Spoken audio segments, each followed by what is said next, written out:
What's up, everybody? Thanks for tuning in to Digging for the Truth with ARK and Neo. I'm your host, Arkalogik, with the hip-hop group Destiny Lab. With me tonight is my brother, Neo. Tonight we're going to be digging into examining one of my favorite subjects, which is the story of giants throughout history and how giants are connected to the fallen angels of the Bible and the Nephilim offspring that they supposedly gave birth to, and how they have influenced mankind throughout time. Neo has some really interesting accounts and evidence that he goes over in detail, and we're going to discuss the idea that everything was really larger in the pre-flood world and why that is. And this is just a really important subject we feel explains some of the things that are happening today and the coming deception that the Bible talks about. We're here to expose these deceptions and spread truth, and almost like a sickness. I mean, that's kind of our goal. Is you imagine truth as a virus, well, like maybe an infection of some sort, whose symptoms include maybe a relentless pursuit of the truth and witnessing to others about these truths, and the power of the Holy Spirit who works through us and helps us examine this evidence in a unique way. So if this truth was like a sickness, this would be something you would actually want to catch. This is something you want to catch as soon as possible and spread it to everyone that you love as soon as possible. Now, keeping this in mind, speaking in the mindset of a parable, because parables are awesome, and Jesus spoke in parables, and I love to rap in parables as well. So does my ally in the truth movement, the rapping hip-hop truth movement, Mr. Ninja Scroll. So we have put together a little ditty here for you all tonight that we're going to be debuting for everyone here at this podcast. And I could just be plain rude and make you listen to the very end of the podcast before I play it to you to listen, but that's rude. I don't like that. So I'm going to treat people how I would want to be treated and basically play it right up front. I trust that all of you will listen to the podcast because you find the subject matter and content fascinating, as we do. And the music, well, that's just gravy. And I'm about to pull out the ladle here and dump some big, fat gravy all over your ears with this brand new song called Truth Sickness, featuring myself, aka Arkalogik, and my good friend and fellow truth rapper, Ninja Scroll. We take you now live to the scene. I'm here live right now from this incredible turn of events. It seems an outbreak of some sort is happening. While we have heard rumors of a virus apocalypse or vast zombies that would attack. And this is something entirely different, folks. People are literally transforming before our eyes into something new. Infected with what they're referring to as the Holy Spirit. There's a virus that's been passed to the masses, growing contagious so that millions now have it. It's a disease without a cure or a serum, and there's no need for a vaccine or injection. There's no inoculation, I hope you all get it. Then just spread it to your loved ones and friends. Get sick with it and give it to the kids who share it with their friends, and bring it home to mom and dad and on again. It's a plague that can save you from sin and deception. I pray it invades and reshapes your vision. I play with these antonyms followed by synonyms. Speak parables and awaken those listening. Wage spirit battles in the hearts of all doubters. Gathering seeds, shouting louder and louder. Reaching out, branching to all populations and planting the truth to cause transformation. What you're hearing is contagious. We got a sickness whose symptoms include a relentless pursuit of the truth. This infection is infectious. We warn you now, you listen at your own risk. What you're hearing is contagious. We got a sickness whose symptoms include a relentless pursuit of the truth. This infection is infectious. We warn you now, you listen at your own risk. Used to call me Black Plague, but all I ever do was spread truth and not death. Put knowledge in their heads, try to suppress me with medicine called the media. Change up the history books, Wikipedia lies they be feeding you, be making you sick. Truth serum is the only real fix, and I'ma spread it all around like ticks.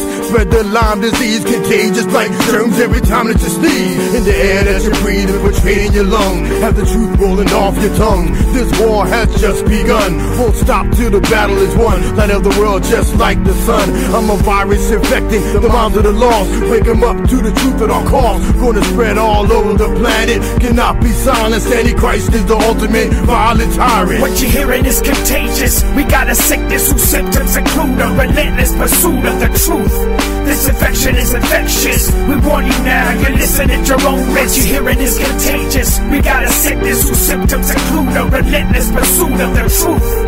This infection is infectious. We warn you now, you listen at your own risk. Let's critically think about the world that we live in. From the beginning, we've been lied to and tricked into sinning. The devil really thinks that he's winning. People bend morals and values to fit in. A truth that's on the spread all over the land. Been derailed by the God of this world. From the plan, let the truth be told. It's time we take a stand. Spoon-fed lies from the media's hands, but you're soon gonna find for real. Like it or not, can't see anything in your views. A blind spot you forgot while you sit on the side. The world rots. This song is like smoking on medicinal pot. It's a cure for I don't wanna know syndrome. You don't care about drones flying over your home. FEMA got America split up in 10 zones, ignorant to the truth that the Bible's shown. What you hearing is contagious. We got a sickness whose symptoms include a relentless pursuit of the truth.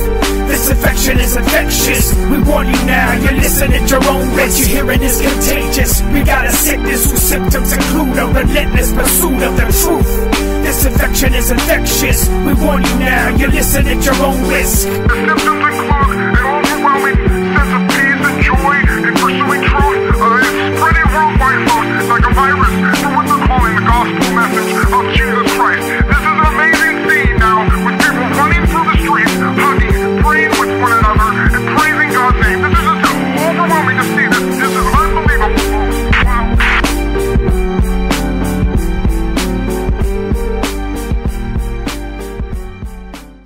Okay, yeah. Thank you so much for listening to that. We hope you enjoyed that song. Thank you so much, Ninja Scroll, for being a part of this collabo with me. This song will be on our next Concocted Collabos album number 3, which are also absolutely free to download. For those of you who don't know. For those of you who have not heard of Concocted Collabos 1 and 2, you can get those both at reverbnation.com/Destiny Lab and download those for free right now. Concocted Collabos number 3 will be up once it's finished. And if you haven't gotten our other 3 albums, you can pick those up at destinylab.com. Speaking of which, we also have our podcast up at destinylab.com as well, directly for your listening and downloading pleasure. So if you have not gone and listened to our first podcast on dinosaurs and dragons, you can go listen to that as well. So yes, thanks again for tuning in. We hope you enjoyed the debut of our new song, Truth Sickness, and we hope you support our music ministry by picking up our CDs at destinylab.com and picking up Ninja Scroll CDs and albums, previous music at cdbaby/Ninja Scroll. And to add a little bit of whipped cream and cherry on top of the gravy we've already served you, we also have a world premiere video for Truth Sickness. That's right, the video for Truth Sickness, the song you just heard, made by the one and only Michael Myers, who makes our amazing videos. If you have not checked out our videos, you can check out over 30 plus videos at youtube.com/Destiny Lab. Go check it out now. And now, without further ado, digging for the truth with ARK and Neo. Welcome, everybody. This is ARK with Digging for the Truth with ARK and Neo. Today we're going to be talking about giants throughout history and the evidence of giants through different cultures. You're just talking with Neo here a bit about how long it has been since we've been talking about this. We've been into kind of this subject for a long time, that we've been in this stuff. When do you think would be the first time you started studying giants? Yeah, well, I think the first time that I really asked myself the question was when I was asked in Bible college. I was asked to do a paper on a controversial subject or something that I didn't understand. So I just opened the Bible to Genesis and started reading. And the first thing I didn't understand was in Genesis 6:4, when it talked about sons of God coming down and basically marrying the daughters of men and producing giants, or the Nephilim. And so I wanted to know what the Nephilim were. And so, and then the internet came about after that time, and we're able to do more research on it. And from radio talk shows, I heard an interview by a guy named I.D. Thomas, got his book, and that really shed a lot of insight in. I think he's been kind of the grandfather of a lot of the researchers over the last few decades is I.D. Thomas, and I think he's in his 90s, but and he did a lot of great research. Yeah, he's got a really fascinating book.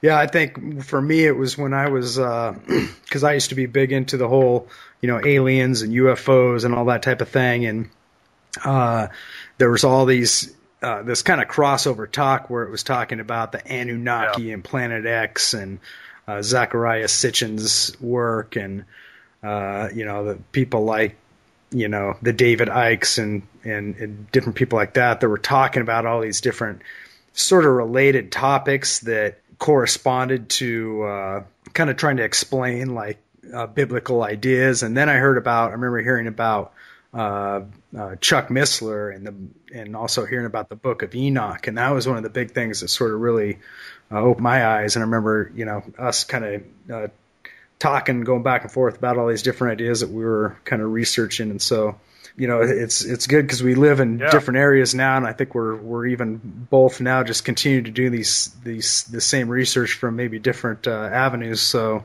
it's good to reconnect and see what we can come up with when we put our heads together. So, I mean, from your perspective, what's the best evidence, that there were giants on the earth in the past?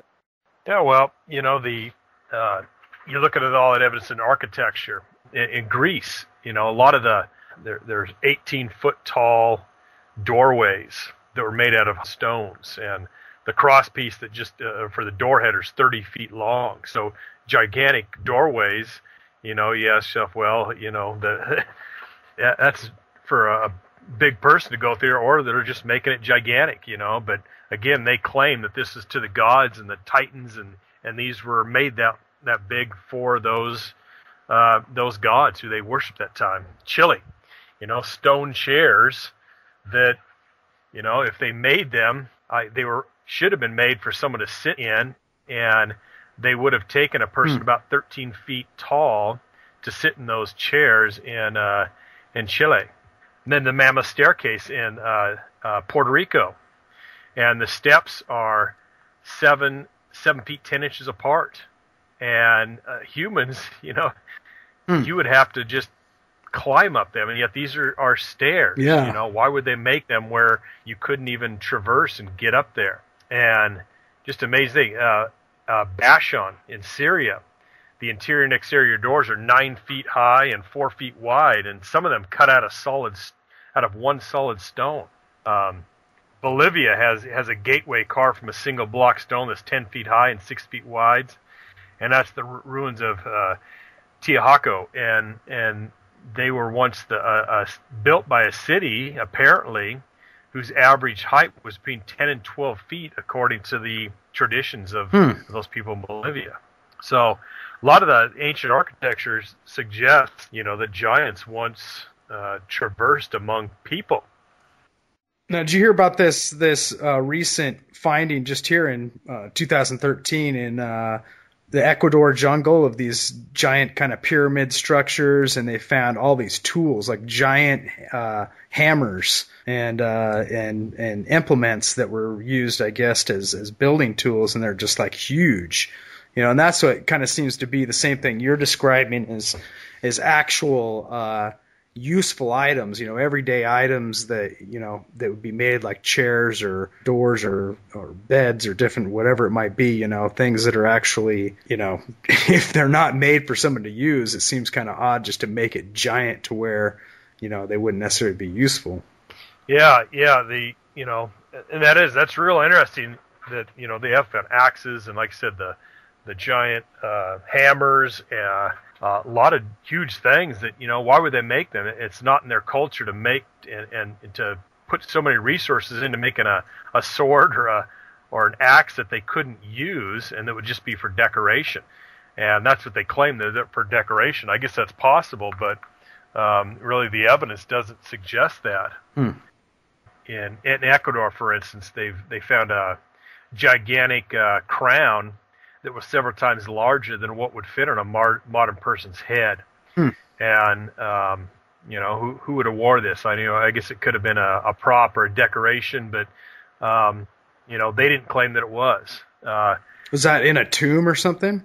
I'm not sure the exact location and the whole story about it, but I know that it was a giant metal crown somewhere in Ecuador, and it was I think about 3 times larger than a human head. So now another interesting thing is the mounds, and there's one mound that's 80-foot mound that's just a few hundred feet from the place where in the biblical account where David killed the giant Goliath.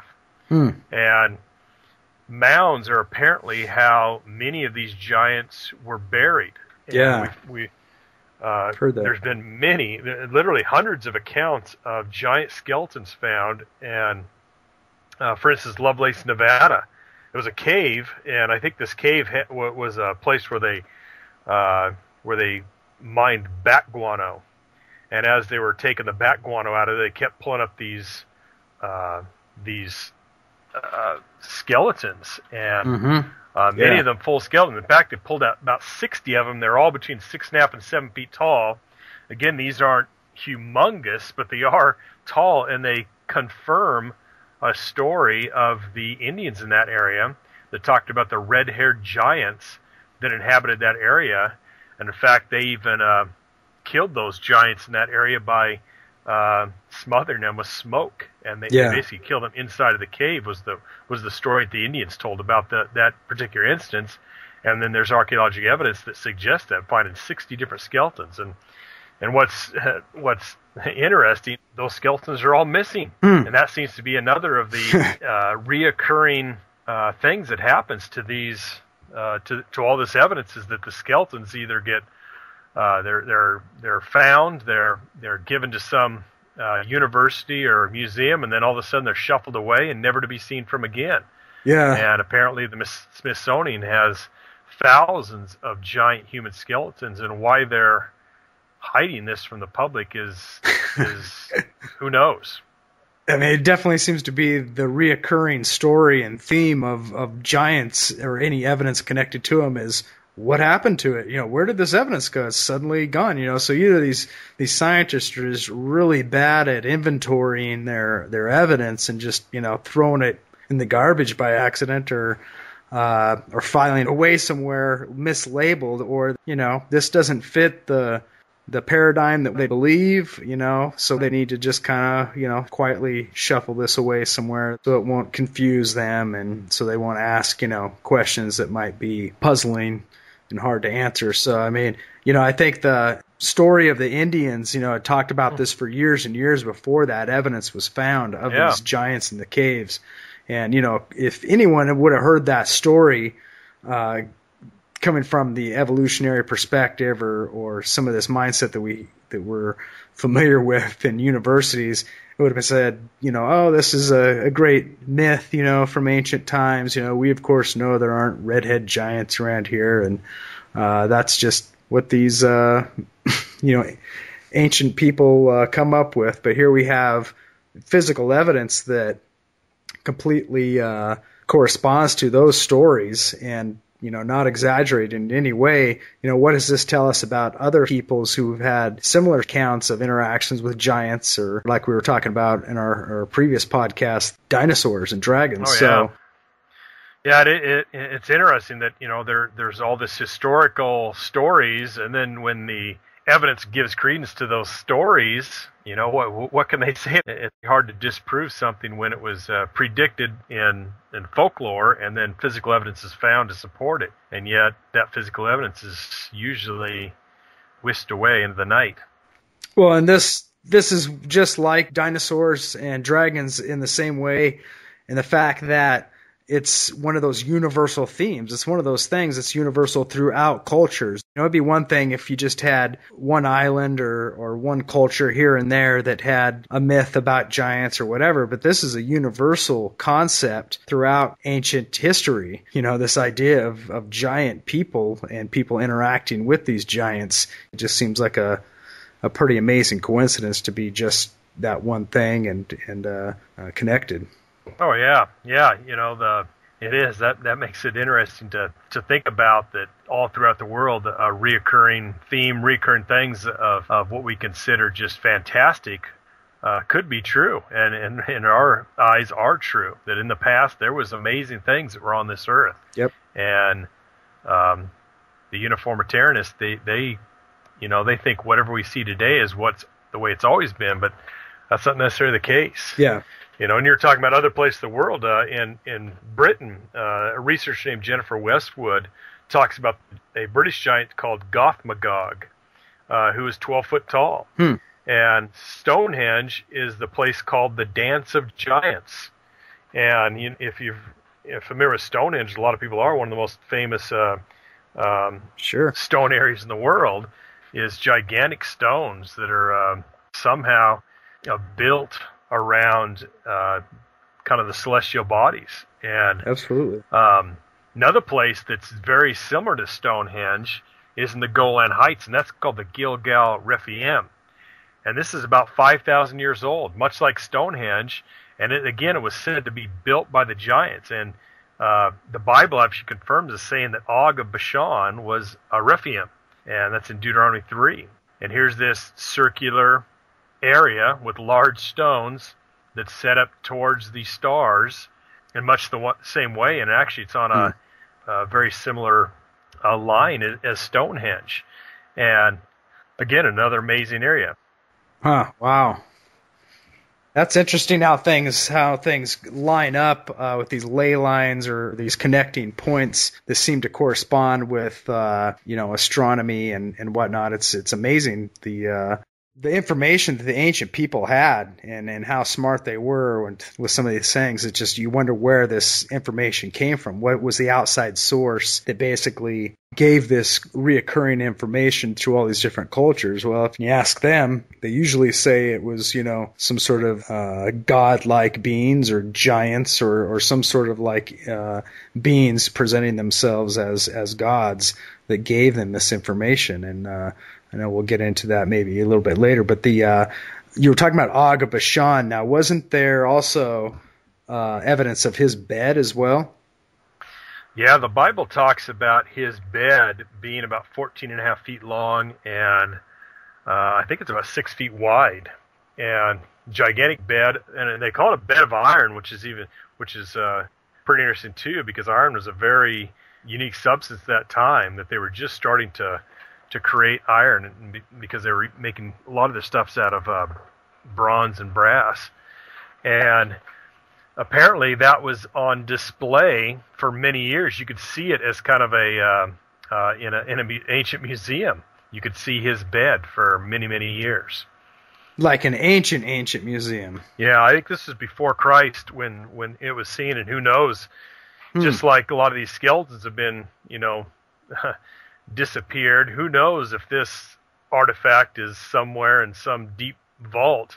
It's kind of interesting. You watch the Indiana Jones movies, and there's an interesting scene where it opens up and it shows this whole warehouse filled with all these artifacts. And I think it was in the first one. Yeah. And if you look closely, off to the side, you actually see the sword and the armor of Goliath is in that scene. So, even wow, this, that's interesting.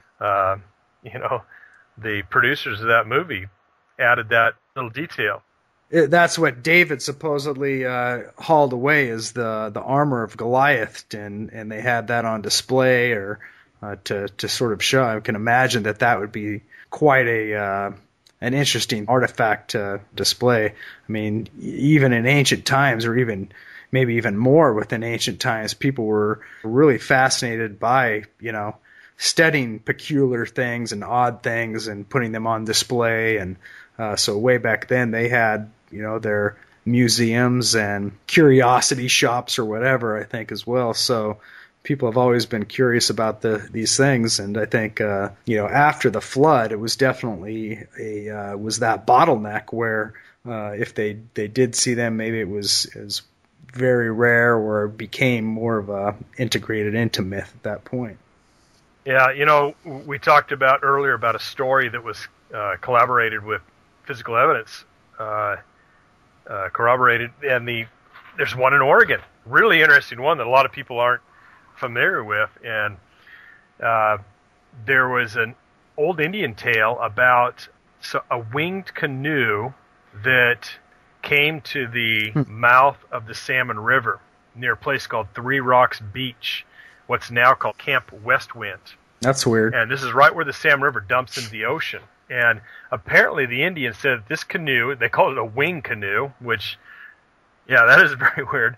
But about 40 guys got out, and they buried something at the beach there, and most of them went east and never seen from again. 2 of them stayed and guarded the ship and whatever they buried, and one of them was a gigantic black man, and the other one, what they called him, a regular-sized white man. And so for years, the Indians were kind of ridiculed, saying, what are you talking about? This is just a crazy story. But apparently on February 20th, 1931, this guy was actually the former Lincoln County Commissioner. His name is Elmer Calkins, and he owned this area. And what he was doing is he was Highway 101 open, and he was smoothing out the beach because he wanted tourists, because they could now come to the beach for day trips and whatnot, to come to his beach, because it's a really nice beach where the Salmon River goes into the ocean. And so he was kind of smoothing it out for everybody, and they had all these, it was kind of peppered with these miniature landfills, which are used by Native Americans to dispose of clams, mussel shells, fish bones, and whatever else. It was kind of just their dumps, basically, for the Indians. And so he was kind of smashing over these and covered them up with the sand, and he saw a human bone. So he started digging, and he pulled out the bones, and one of them was exceptionally large. And he actually sent these to Oregon State to a professor there, and he confirmed that it was a human. It was over 8 feet tall, and the skeleton density was really extreme. In other words, it was very pronounced, and especially in the skull. The skull was larger than normal. And so this kind of interesting. A very interesting story. A lot of people don't know that about right here in Oregon. And in fact, a lot of people try to find that treasure all the way up in the 1970s. Oh, really?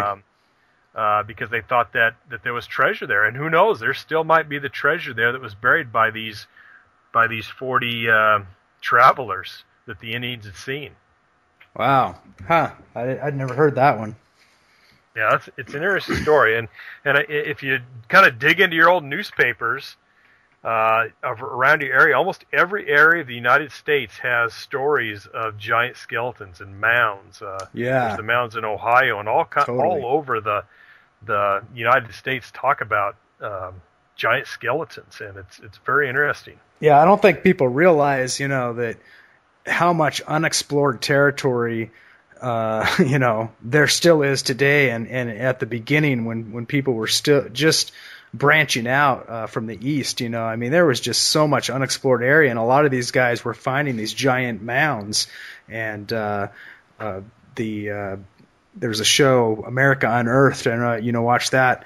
There was a show on the Serpent Mound, ideas, where they found all these different mounds that are usually burial mounds, and they've time and time again find these giant skeletons, or these reports in all these old newspapers of these giant skeletons, and it's like, if they were really making this stuff up, then why giants? Why not some other weird anomaly of a creature if they were just making it up? But time and time again, you hear these ideas of giants being discovered, and they have these pictures. And I think, we were talking earlier, one of the things I think that really is sad about the whole study of giants is how many fake pictures there are out there now, photoshopped or whatever, that just are total fabrications. And so I think it sort of muddies the water to any type of truth or looking for any real pictures or real evidence of giant fossils or giant skeletons when you go out there and just see all these fakes. So yeah. And I think that's done on purpose. I think there is, Totally. some people just want to, make things up, and they're just kind of having fun. And I think there is some disinformation being spread about giants just to kind of, like you said, muddy the waters. Yeah, it's like anything else where there's truth. That's exactly what happens. They attach all kind of craziness to it. So that way, when you say you believe that, people then think, oh, you believe all this other stuff too. You're one of those guys. Yeah. Yep. There's actually an interesting concept about the giants, and we'll kind of get into the origins of what we think the origins of the giants are, but there's kind of a reason, well, why don't we see the giants today? Why don't we see these 10-foot tall people? But there's a concept in genetics called hybrid vigor, and we'll mention later about why we think they're a hybrid.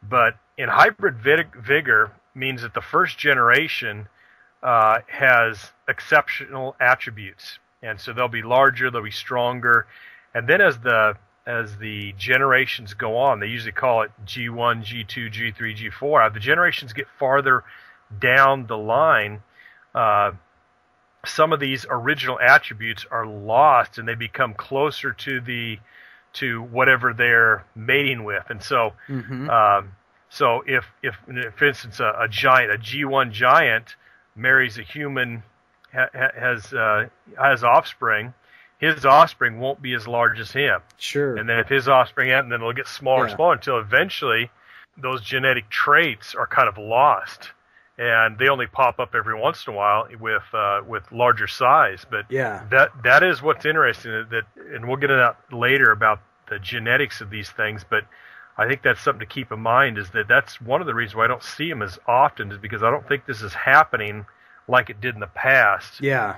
Yeah, at least not on that pure, like you said, the pure level. It's like anything else as far as mutations and supposed evolution. It looks like everything actually is getting worse and winding down instead of growing bigger and better. Yeah. The same is true when it comes to the attributes of these ancient beings. But looking at it realistically, how big do you think these giants were? I mean, what are the different descriptions? There's a couple of different things. In Tibet, they claim that long ago the Tibetan people, the Tibet was inhabited by giants that ranged from 15 feet tall for the males and 12 feet tall for the females, and so extremely large. I mean, almost unbelievable. And in Babylon, the Talmud mentions that there was a prehistoric race of giants, and they said that they had another genetic trait called a double rows of teeth, and that they wouldn't have just a single, but they'd have a second row behind the first, which is, again, interesting. And the 6 fingers. Yeah, the Bible mentions 6 fingers and 6 toes. Yeah, 24. The Bible mentions that as well. There's many sizes connected with these, and the closer you get to the present, they're getting smaller. You're seeing them that a 9-foot giant is extremely large. Most of the time you see them in the 7, the 8, and most of the skeletal remains that were found are in the 7, 8, and 9-foot range, which are still amazing. And one of the things they show is, again, that the bones are very strong. They're not the thin bones that are associated with the pituitary gland problem. Yeah, it's not gigantism. Yeah.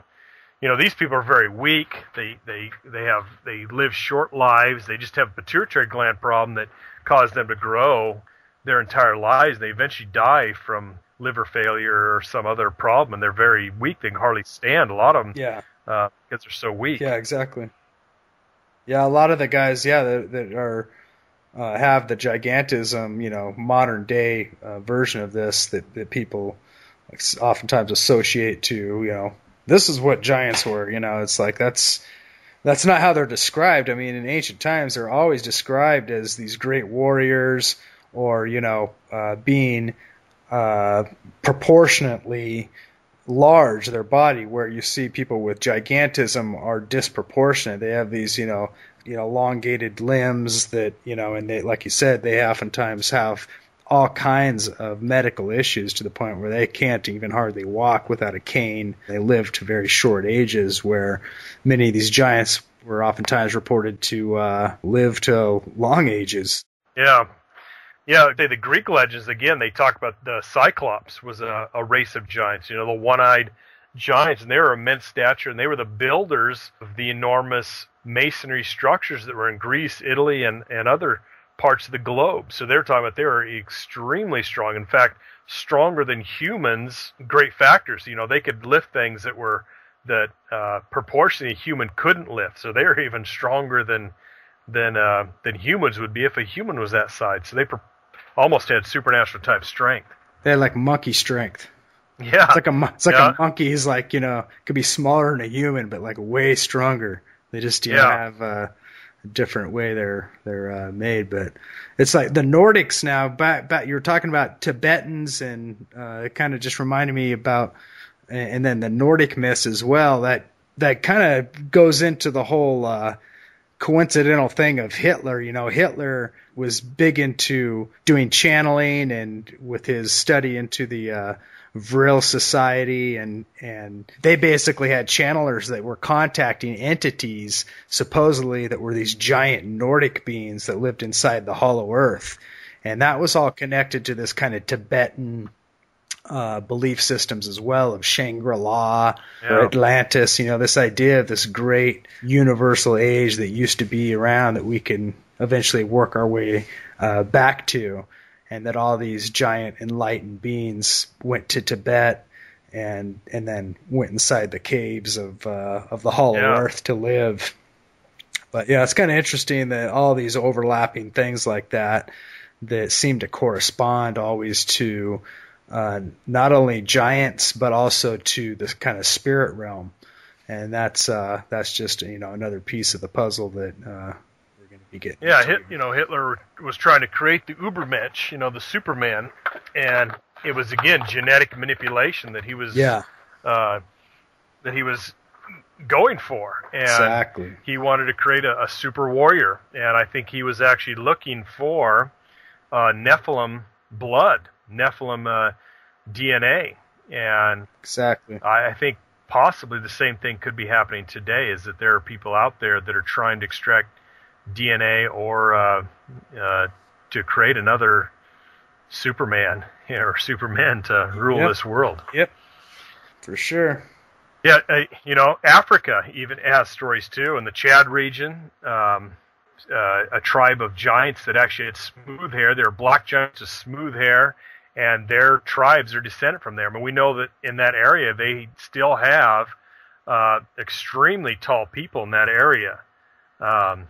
And who knows, this could be genetic traits of things not fully human. Huh. There's so many stories, and the other evidence that's similar all over the world, and that's flood legends, that the giants were actually destroyed by floods. There seems to be two different types of giants. There's the giants from an antediluvian world, a pre-flood world, and then there was giants that lived after that were a lesser giant. Mm-hmm. Yeah. The giants before the flood were larger and greater. And anyway, there's hundreds of stories about giants connected with a flood. One of them is in Canada. The Monogamous Indians of Canada said that the gods were angry with the giants, and they set a flood upon them. The Goths were in the German area. It said that the giants were drowned in a deluge, and the survivors fathered a race of giants. Well, that's just a coincidence. Babylonians, ancient Babylonia was founded by giants saved from the flood. Book of Enoch talks about a race of giants that dominated the earth before the flood. In the Apocrypha, Baruch, it says that there was 4,090,000 giants before the flood. It actually gives a specific number of how many giants were there before the Great Flood. That's weird.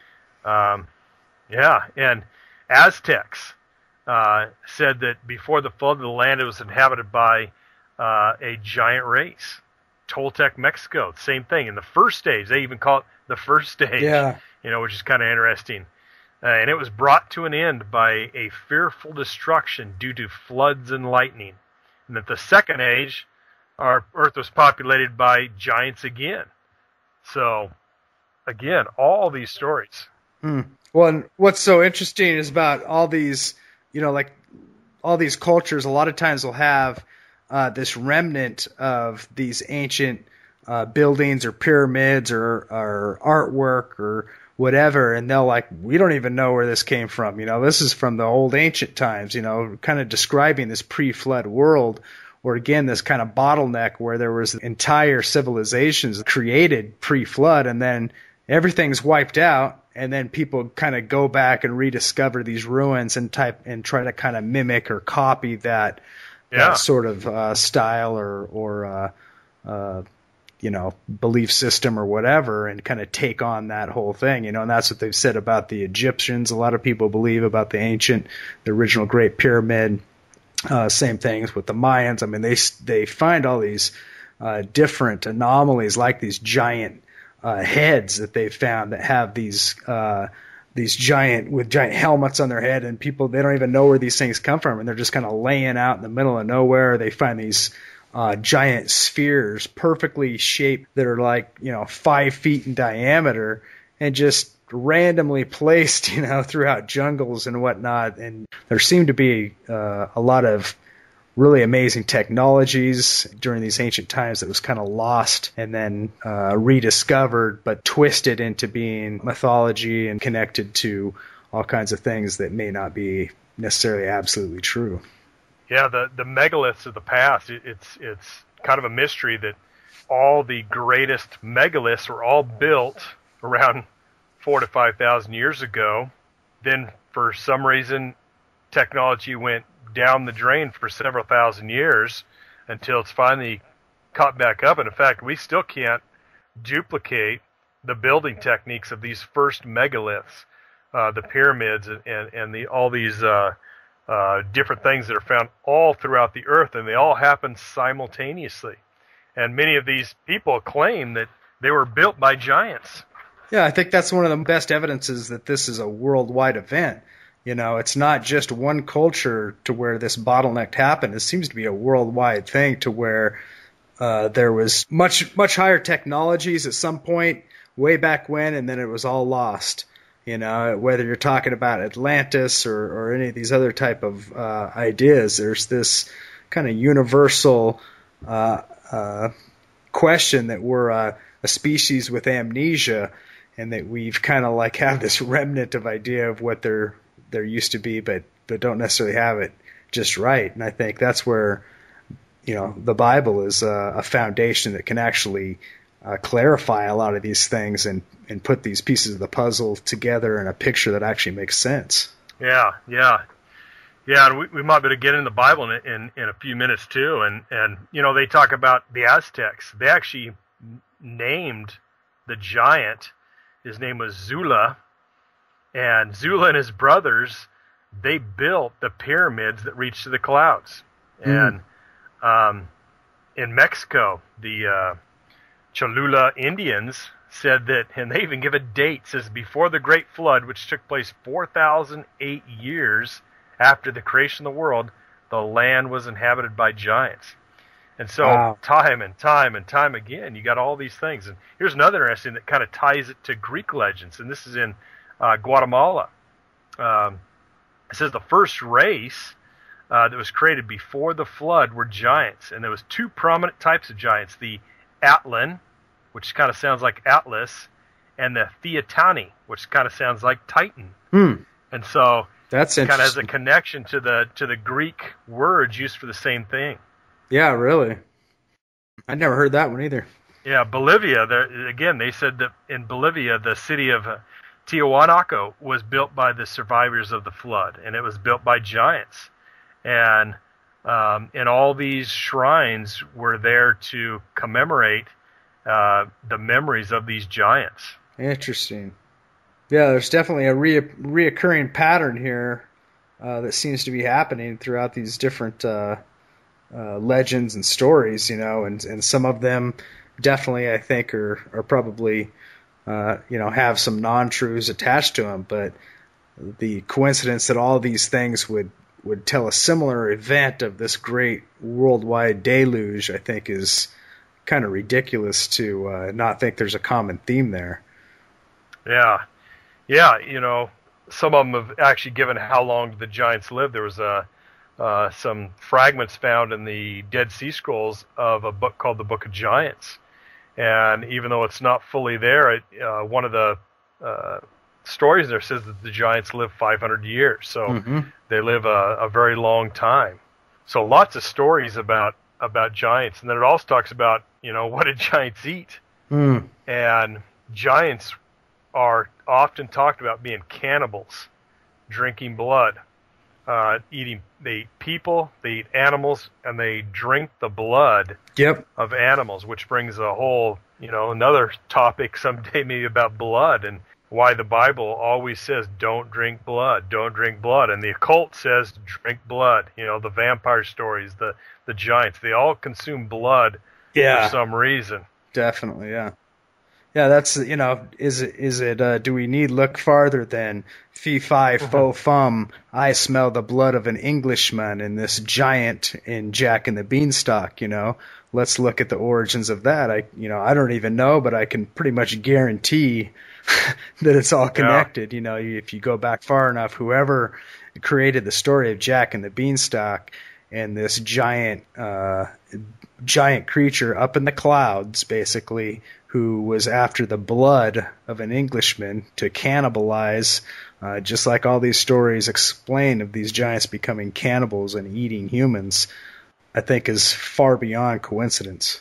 Yeah, and, I think we can get into that, and that kind of ties into maybe a future podcast that we can do on the occult, and the way we believe is the occult is being given information by fallen angels, and fallen angels are constantly telling their people to drink blood. And the Bible says the life is in the blood, and a lot of them believe that if they drink blood, they can prolong their life and live longer. And that's why you hear the vampire stories that they are immortal, because they drink the blood, and especially of young children.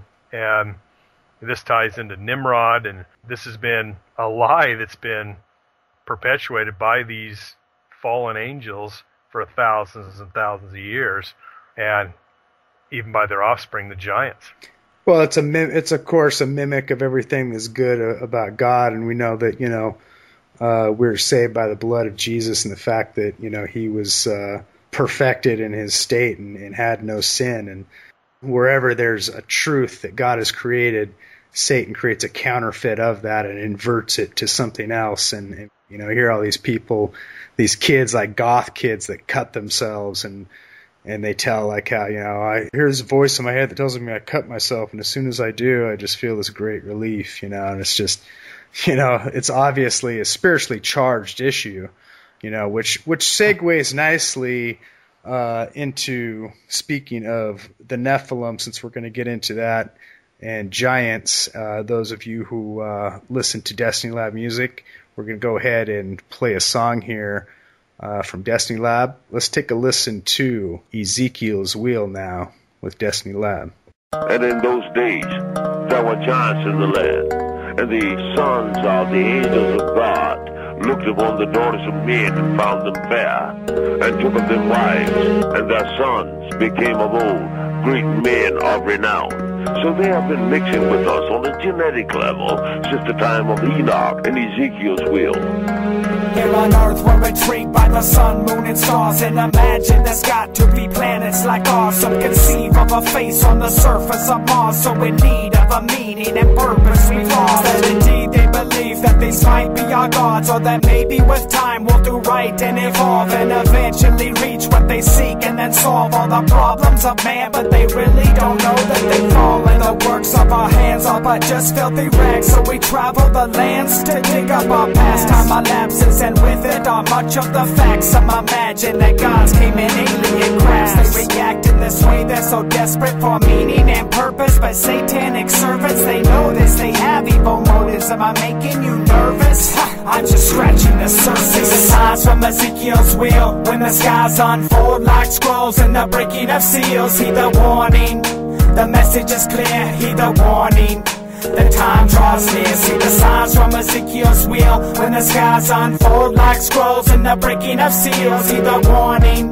the message is clear. Heed the warning, the time draws near. In the blink of an eye, all believers will be raptured. Anyone left receives the mark or the capture. This leader will arise, claim his origins are alien, possessed by Satan on the side of the Nephilim. Profess those who left held us back from evolving, and now that they're gone, we'll solve all of Earth's problems. The worship of any one God will be halted, evolving to gods and ourselves be exalted. We'll play on these lies, and in time they'll devise and arrive at a plan that will help hypnotize all the ones left behind, the spiritually blind. He's stolen their souls, now he's stealing their minds. It's already started, we're seeing the signs. Just study the word, prophecies all aligned. They'll chop off the heads of all those who fight at one earth, one world. Aren't you excited? See the signs from Ezekiel's wheel, when the skies unfold like scrolls and the breaking of seals. Heed the warning, the message is clear. Heed the warning, the time draws near. See the signs from Ezekiel's wheel, when the skies unfold like scrolls and the breaking of seals. Heed the warning, the message is clear. Heed the warning, the time draws near. Where will you be in the year 2012? Are they casting a spell they're not ready to tell? It's time to reveal what they tried to keep veiled. Pure evil they hail and they sell it so well. He fell from the heavenly realms where he dwelled, a once beautiful angel that tried to rebel. Expelled from the light into darkness and hell, now a serpent and snake with reptilian scales. He wears a disguise with angelic wings and mimics the truth with a lie so obscene. He always repeats the same thing he told Eve, that you'll be supreme, a king or a queen, that you can evolve to an enlightened being, a god of your own that can do anything. He feeds on our souls with this fraudulent scheme in so many ways, but it's all just the same. See the signs from Ezekiel's wheel, when the skies unfold like scrolls and the breaking of seals. Heed the warning, the message is clear. Heed the warning, the time draws near. See the signs from Ezekiel's wheel, when the skies unfold like scrolls and the breaking of seals. Heed the warning, the message is clear. Heed the warning, the time draws near.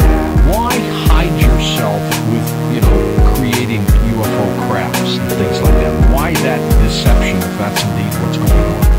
The creatures figured out that there was one way that they could frighten mankind, and that is to present themselves as technologically superior beings from physical UFOs.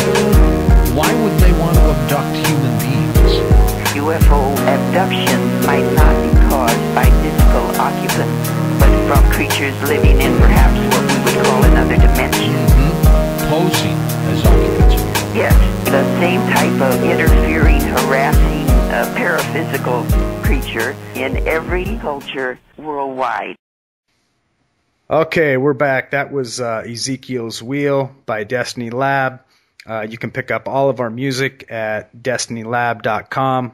We got 3 CDs available, and we're working on our 4th right now. So back to Giants. We're just getting into, I think, Giants in the Bible, which is, I think, for us, the most amazing part, or the foundation that it really all this branches off of. So let's go into that a little bit. What do you think? Yeah, the Bible mentions giants over and over again. Like we believe that the pre-flood world was inhabited by giants. Talks about it in Genesis 6:4, and that's the reason that we think the flood came, is because genetically there was only 8 people left, and that everyone else was the cannibalistic giants. They were literally eating the entire world, and God had to send a flood to save mankind. And I think, again, it's because Satan hates mankind and he wants to wipe us out. So what better way to wipe us out than to basically ruin us genetically? Well, I think it definitely, boils down to, as well as going back to the bloodline, like you were talking earlier, I think Satan definitely knew of, it talks about Jesus being the second Adam, that he had to have that direct connection of the pure blood from Adam's lineage to the Messiah. And I think that was, part of Satan's plan, is to basically, if he could corrupt the bloodline of mankind, then he thought he could basically stop the coming of the Messiah, because, we're told the Word of God and the plan of God was created before mankind. The Word of God was known, and Satan and the demons being in angelic form, they know the Bible, they know the Word of God and prophecy inside and out, and I think they try to prepare to destroy that and disrupt it and stop it any way they can. And so I think that's a big part of it. And unfortunately, I think that's actually one of the major things that I've heard many unbelievers actually use as a reason to disbelieve in God and to not worship the God of the Bible. And I think that goes back to the responsibility of the church maybe not being willing to dig into fully explaining the true, origins of the flood and why that happened. Why would God destroy the entire earth? Is he really, that hateful toward mankind? And that's what I hear a lot of unbelievers will talk about. I'm not going to worship a God who would just destroy the entire earth of innocent people, who did nothing. And we've got to remember this was more of a corruption of the bloodline. A lot of these people that were populating the earth at that point were not even true humans. They had been corrupted into something other than human, and that's why Noah and his remnant were so important to carry on. Yeah, it's unfortunate. We actually fight in a battle of information against many Christians, and we talked about the dinosaurs, and back in the 50s and 60s, many Christians thought that Satan put dinosaur bones in the earth to trick us, and that's kind of ridiculous now, but it took that long for Christians to finally come around, and right now, most Bible colleges don't teach that the Nephilim were a hybridization between fallen angels and human women. They think that it was the sons of Seth and the daughters of Cain, which doesn't. That's not what the Scripture says. They're basically arguing from a lack of Scripture, and they're just trying to do it because it's kind of spooky. It doesn't sound right. But if you just it's an easy way to not have to dig in and actually research that information. Yeah, but when you really do look at it, one of the things that's a commonly said by some of the Christians against the theory that the Nephilim are hybrids is that they say, well, if they're all destroyed in the flood, how could they get there again? He goes, well, the Bible explains that in Genesis 6:4. It says there were giants in the earth in those days and after that. And so the angels came down in the pre-flood world, and they came down in the after the flood world, and they basically, I think they went all throughout the world, but primarily they went to the Promised Land. They were trying to stop the Israelites from being able to get into the Promised Land because it was inhabited by giants. And Caleb and Joshua saw that when they went into the land with the other spies, that there was cannibals there. We looked like grasshoppers in their sight. And that's one of the common things that they just basically discount. They just won't answer the question of why. Well, it makes sense, even scientifically looking at it, the pre-flood world compared to the post-flood world, and how they describe the giants and even humans in pre-flood being able to even grow to greater proportion and greater age, as well as the animals, the plant life, and insects, as we find this is backed up through fossil evidence that somehow these things were gigantic. Everything just used to be, really big. And then after the flood, we see the same fallen angels, the interbreeding with mankind, and offspring being possibly brought about, but may not being quite as large, just the simple fact that we're in a completely different after flood environment. Yeah. Not only giants were not growing to be as large, but the humans weren't living as long. Insect and plant life wasn't as big, so everything was changing. It all seems to correspond to logically fit. If it was a lie and made up thing, then it would still keep describing giants still live to be 800 years old, and but it doesn't say that. It makes it realistic that these giants were more 9 to 12 feet tall, possibly 15 feet tall. Yeah. Well, and another evidence is in Genesis 6:9, where it talks about Noah. It says that Noah was perfect in his generations, and that's talking about genetic perfection. Not talking about that he did good things. There was a lot of people that probably did good things before the flood, but Noah and his family were still perfect in their generations. They had not been corrupted. And so apparently Noah and his family were the only ones left that were full 100% humans genetically. Everyone else had been corrupted by these fallen angels, and then again by the giants taking whoever they wanted. And I think that's what happened. And this is, the New Testament also talks about the New Testament in 2 Peter 2:4 and in Jude 6 talks about what happened in the pre-flood world. One of the verses talks about that there's angels that are locked up, that are chained in chains of darkness for going after strange flesh. And just like in Sodom and Gomorrah, where the homosexuals went after strange flesh, they tie it to a sexual sin and going after strange flesh. And so I think that this is a confirmation in the New Testament about what happened in the Old Testament, because that's basically what it's saying. And yet, again, those verses are just ignored, or they just say, we have no idea what it means. Well, we do know what it means if you read the Bible and study diligently. Yeah, exactly. And this connects into an even broader picture that we'll probably get into in a future episode of the idea of DNA manipulation and how that is connected into today with transhumanism and some of the occult overtones connected to that. A lot of the people involved with the transhumanism movement and the manipulation of DNA are also deeply, deeply entrenched in the occult, deeply entrenched with the channeling and connecting with the spirit entities, so-called alien beings that are assisting them within this process.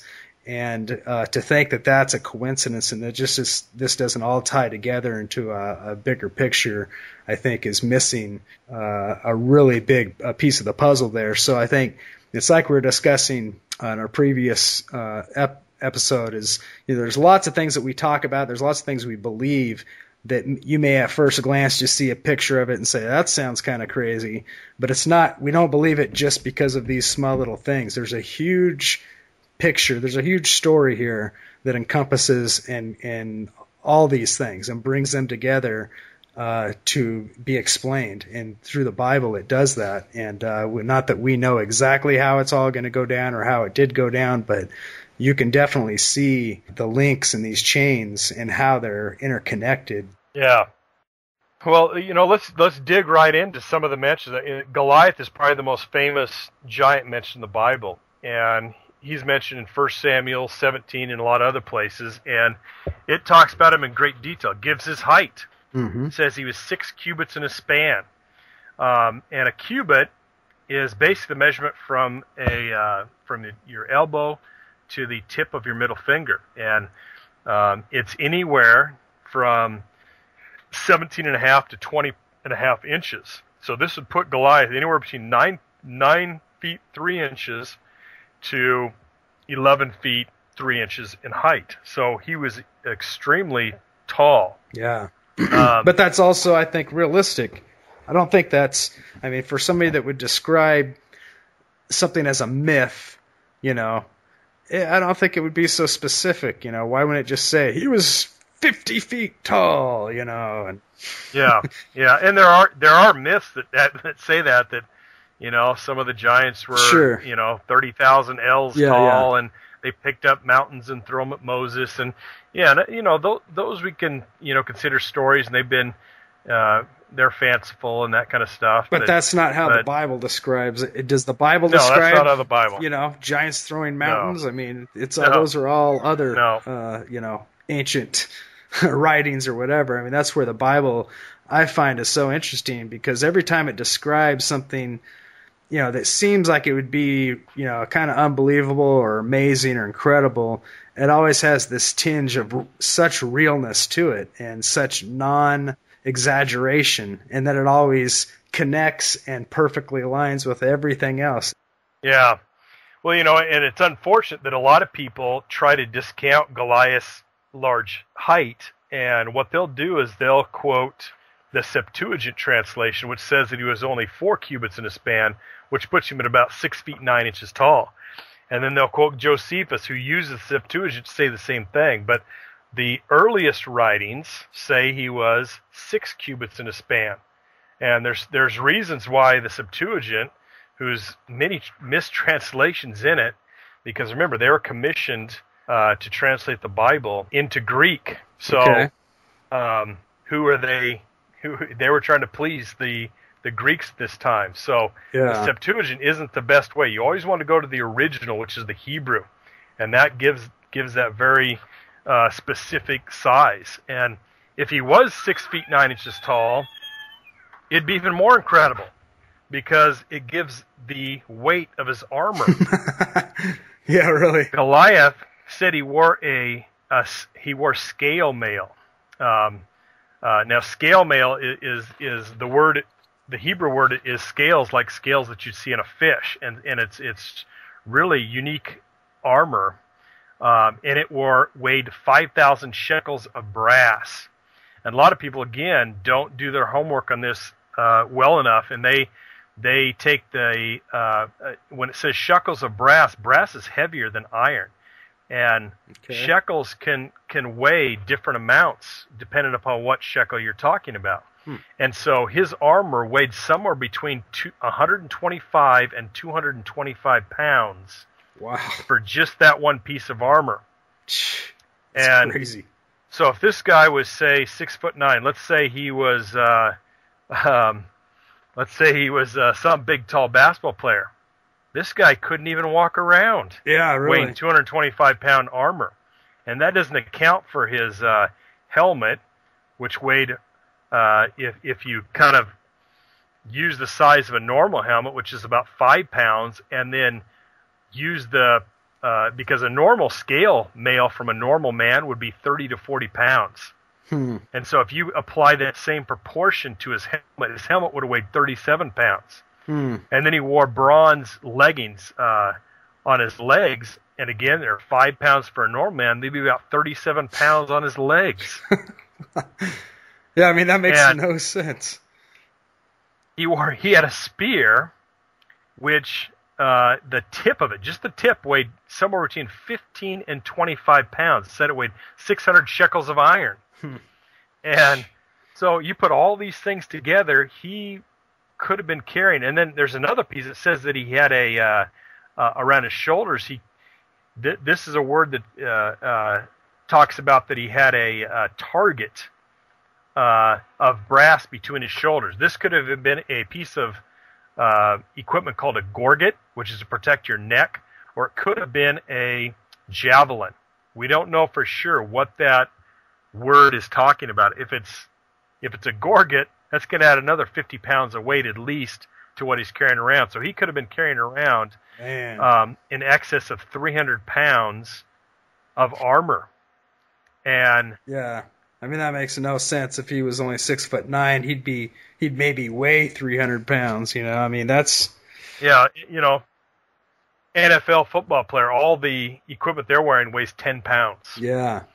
Well, I mean, we got to look at the Bible as well as, not pick and choose different areas, but look at the whole of the Bible and what it's explaining and the stories that it tells over and over again, that it is explaining that Goliath wasn't just some, oddly sized big guy. He was an actual, giant of that time. So yeah, and again, it's really unfortunate that the Christians who don't believe that there was such thing as giants, they just completely discount the weight of his armor.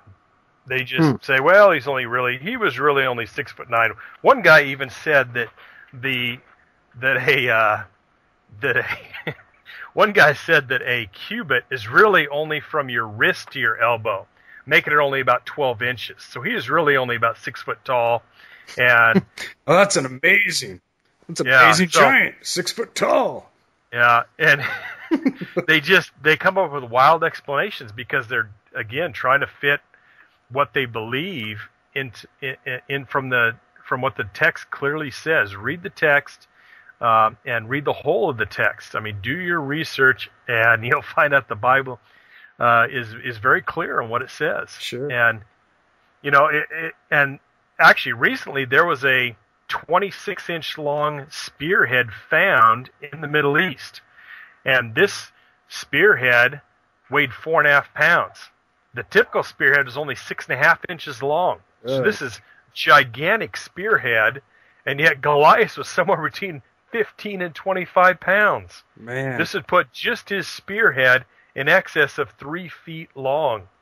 Man, well, they have also found actual rock chippings of Clovis spearheads and things that are just absolutely enormous length that they just cannot explain as well. And they've just maybe they made these just like as a contest to see who could make the biggest spearhead just as to hang on their wall or something, or maybe they were just used it. It was like an example piece that they used to show people, some kind of prop. Yeah, exactly. It couldn't have been actually real, but they found, when they find these, they usually find them in multitudes. So it seems to, correspond with it. I mean, for somebody to go that much work to make something, they're going to want it to be useful, not just some especially prop. back then it was hand forged. Yeah. All these things were hand forged, and they took a tremendous amounts of resource and time to make a single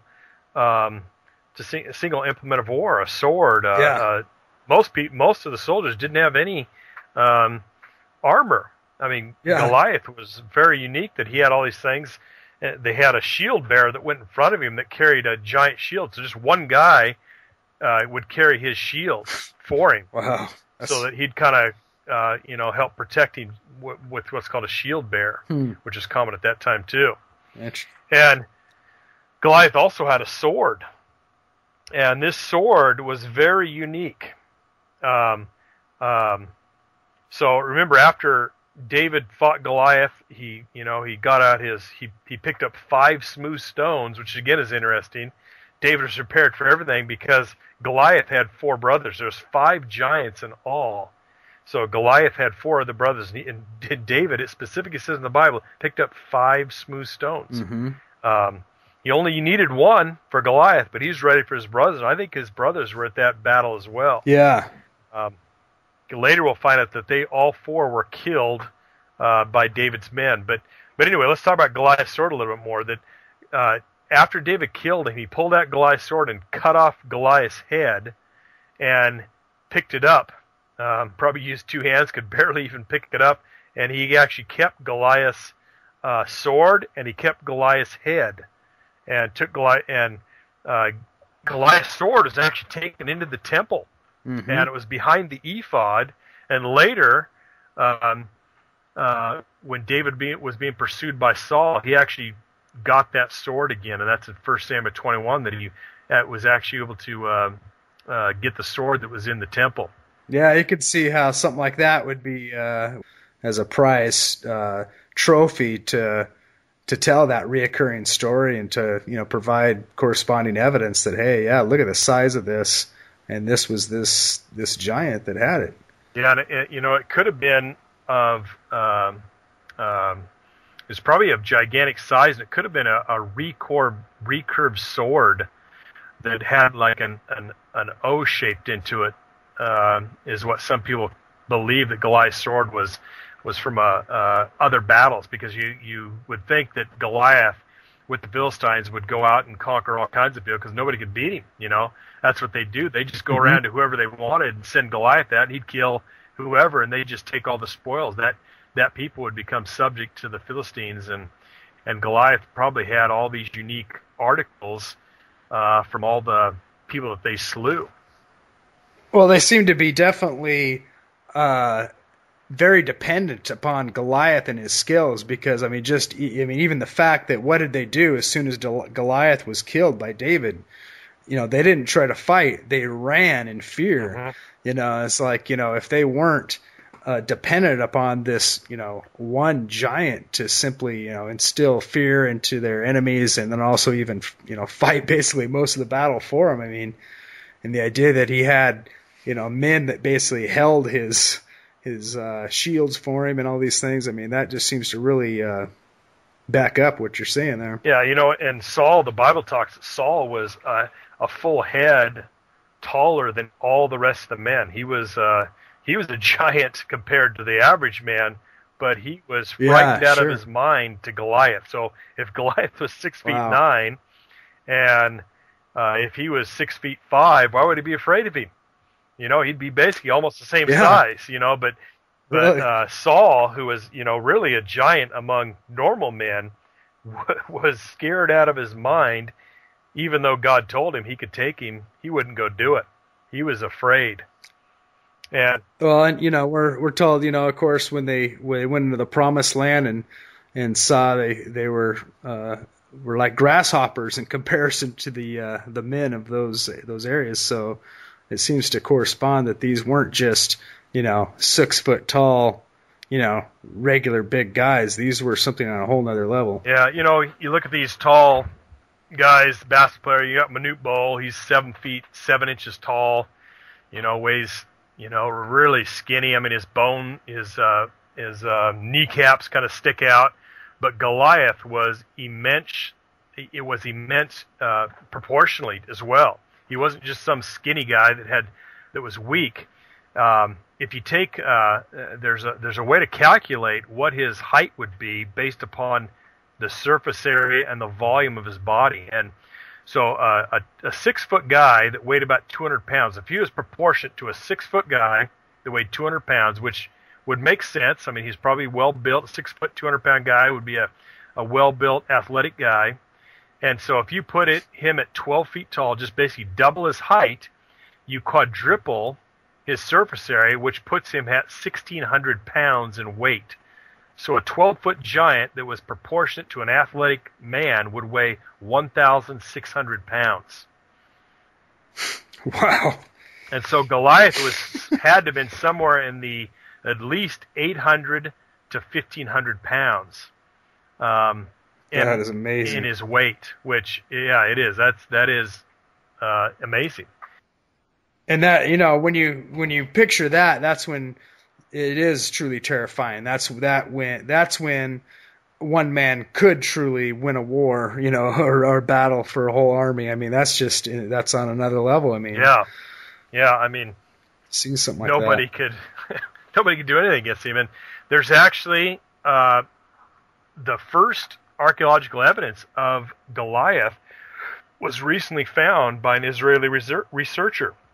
And there was a shard of pottery that was unearthed in a decade-old dig in southern Israel, and it had an inscription in an early Semitic style spacing that was the Philistine name of Goliath.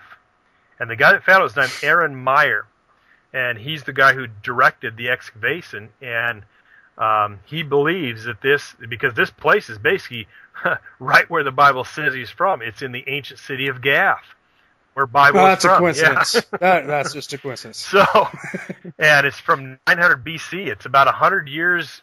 That's what they did. It was 900 BC, and Goliath was believed to have been killed around 1000 BC. So this is at the same time, same area, naming him. And that's an amazing, just recently discovered. Wow, that's incredible. Now, Goliath isn't the only giant mentioned in the Bible. David, they talked about David and his mighty man. There's an interesting thing about a crown from a giant that they took. And there was a guy named Rabbah, who's the king of Ammon. And David's warriors killed this giant, and David took the crown off this giant's head, and the crown itself weighed 75 pounds. What? Yeah, imagine somebody wearing a 75-pound A 75-pound helmet on your head. crown. And You have a sore neck after pretty quick. Oh, yeah. I mean, you couldn't do it. I mean, even put weightlifters, if they put a 45-pound weight in your head, I mean, that would cloud, that would start to put a lot of pressure on your spine. Yeah. And then there's the other ones. There's the famous two giants that Moses slew. And this is when they were coming in to conquer the land, and they had Joshua and Caleb and the other 12 spies had gone in and they'd spied out the land, and they got the grapes of Eshcol, and they came back, and they had to wander around for 40 years because they wouldn't go and capture the land. Only Caleb and Joshua wanted to do it. So after Joshua was ready to go back in and take the land, and Moses was on his last days as being the leader. One of the last things that Moses did was kill two giants called Og and Sihon. And we talked earlier about Og, who had a bedstead that was 14.5 feet long. And this is in Deuteronomy 3. And a lot of people don't know that Sihon was a giant as well. And Og is mentioned 22 times in the Bible, and a lot of people don't realize how many times giants are mentioned. They are mentioned time and time and time again in the Bible. And they're all over. There's another interesting thing about Sihon, and it talks about that Sihon destroyed Moab with fire coming from him, or something that he was holding, some kind of a weapon, destroyed Moab. And this is in Numbers 21:28, that talks about a fire going from Heshbon, where Sihon lived, all the way to Moab, and consumed the entire city. Whoa. And Sihon is described in Amos 2:9 as being the Amorite, because he was the king of the Amorites, and he was said that whose height was like the height of cedars, and he's as strong as the oaks. And this is in Amos 2:9. That's referring to Sihon. That's why we know Sihon is a giant as well. And the other interesting thing is that it actually talks again genetically. It says in the same verse that God destroyed his fruit from above and his roots from beneath. So what do you think that means? Yeah, that's very interesting. Because his fruits from above, why would his fruits come from above unless they were fallen angels? Yeah, yeah. Well, I mean, it seems like these ancient peoples just, similar to like they did with dragons, when they talk about giants, it's not in a fantastical, mythological way, especially in the Bible in particular. It's in a way that's just, matter of factly. It was, the people that describe in ancient times don't do it with fantastical, type of,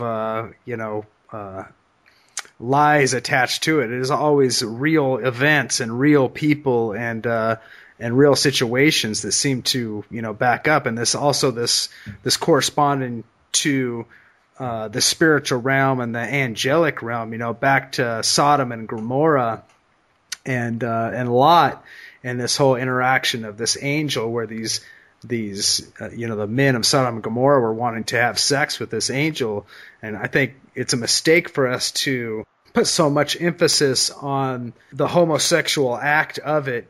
And I think it's another mistake of the church oversimplifying things and saying, oh, they're homosexuals, they just went and had sex with this guy, But I think they actually recognized this as an angel, and they knew that through their occult studies or practices that's what it was all about, is interacting with these angelic beings. Sexual interaction with these beings develop some sort of powers, either ritually or through the blood or through the DNA. I'm not sure exactly how all this corresponds, but I think this ties into our modern age of people within these same realms, whether it's Hitler, talking to these, spiritual realms, or whether it's the transhumanist movement trying to tap into the manipulation of DNA through spiritual means. I think it's just too much of a coincidence not to investigate it.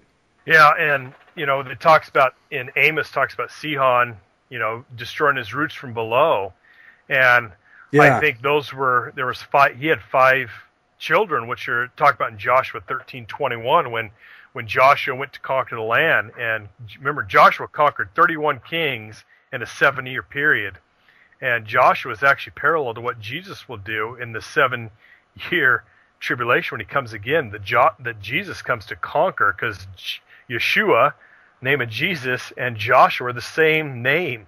And so if we really study Joshua, it's actually showing what Jesus will do, and a lot of parallels of what Jesus will do in that 7-year period. And that's one of the parallels. Joshua conquered the entire land, the promised land, in a 7-year period, just like Jesus is going to conquer the entire promised land in a 7-year period. But anyway, foreshadowing. That Moses also smote the princes of Midian, Evi, Rechem, and Zur, and Hur, and Reba. And these were the dukes of Sihon. And these are probably his offspring, which Amos talked about, where he destroyed his roots from below. So that's another interesting story about Sihon. A lot of people have never even heard of Sihon, that even think he's a giant, but you have to kind of dig in there to understand that he was a giant, just like Og. And they're mentioned in the Psalms. The reason that people were frightened of the Israelites when they came into conquered land is because they killed Og and Sihon. They're singing the songs in Psalms, and it's why they went to Jericho, and the people were completely frightened because they knew, how could they kill these giants? And it's kind of an interesting information. And one of the ways that Moses actually killed them is that God sent the hornet in front of him, and the hornet is capital H for some reason. And this is another verse of the Bible that we don't really fully understand, but apparently the Og and Sihon lived in fortified cities, and they really didn't need to come out to battle. But God either sent real hornets that just drove them out of their cities, or it was some kind of a supernatural creature, like is talked about in the end times of these creatures that. I was just going to say, that sounds strangely familiar to, what it describes in Revelation. These creatures released from the abyss. Is that what you're referring to with the sting of the scorpion? Mm-hmm. Yep. Well, and isn't that as well connected to these giant spirits, or the spirits of the Nephilim, or certain ones that are chained in the abyss that will be released, that have an angel is given a key to the release of these creatures of the abyss. What do you think? Do you think that's connected to something very particular of a certain angel or a group of angels that had certain attributes or powers that maybe were above other ones, almost like a military, type of thing, and that maybe those will be released? How do you think that ties in? Yeah, well, it is interesting. It's kind of a mystery, and we don't really know, but this is kind of a hint in the Old Testament, and it's talked about in Deuteronomy 7:20 and Joshua 24:12, and you actually don't even know anything about these hornets unless you look at the recap in Joshua. He actually recaps all his 31 kings that he conquered, and in his recap he talks about that God sent the hornet before he even went there to drive out the 2 kings of the Amorites, who are Og and Sihon. And it says, and he said, you didn't do it with the sword and you did it with the bow, but I did it before you got there with the hornet. And so I think that's one of the people that God was the one that was destroying these giants, not Joshua going out there with the sword and just being tougher than these guys. He couldn't have. There's no way he could have killed them. Yeah. So God took them out for them. That's fascinating. And I think that's why people feared the Israelites, is because it wasn't their army that was so tough. Joshua may have been a good leader and a good tough warrior against regular people, but against giants, he was no match. He would have been killed easily by these giants, and that's why God went in front of them, and that's why people feared them, is because they knew that they had a God that would destroy even the most ferocious giants on the planet at that time. Yeah, God seemed to provide quite a few supernatural weapons, so to speak. If you look into the Bible, whether you're speaking about the hornet, the Ark of the Covenant, or the sound of the trumpet, marching around the walls of Jericho, there seems to be a lot of things that God provides as supernatural ideas, but they also seem to somehow, if you look into them, always relate back to something very real. Sound in particular is interesting if you study the sounds of these trumpets and different things being able to vibrate down these walls, and that seems like a really scientifically plausible thing, especially with some of the sound weapons that they've developed today. Interesting foreshadowing of past things. So. Oh yeah, and you hear about the angels with blasting the trumpets to issue in a new judgment or something else that's coming, an announcement. Exactly. So I think sound is a very interesting topic, and God spoke the universe into existence with sound. I mean, He spoke and it came about. But yeah, that's one of those topics I want to get into in a future podcast at some point. Is actually the study of sound and somatics. Which is kind of interesting. It's something that the New Age has kind of grabbed onto as a study of semantics, but it's actually something that I think can be really related back to a proof of God and a creator, because some of these sound waves that they can create and actual patterns that they can create through sound waves create some amazing designs that seem to always go back to revealing an intelligence and an intelligent designer and an actual intelligent creator behind all these things. Yeah, and before the Israelites even got there, when Caleb and Joshua and the other spies went into the land, there was actually entire tribes of giants. There was probably more giants in there before they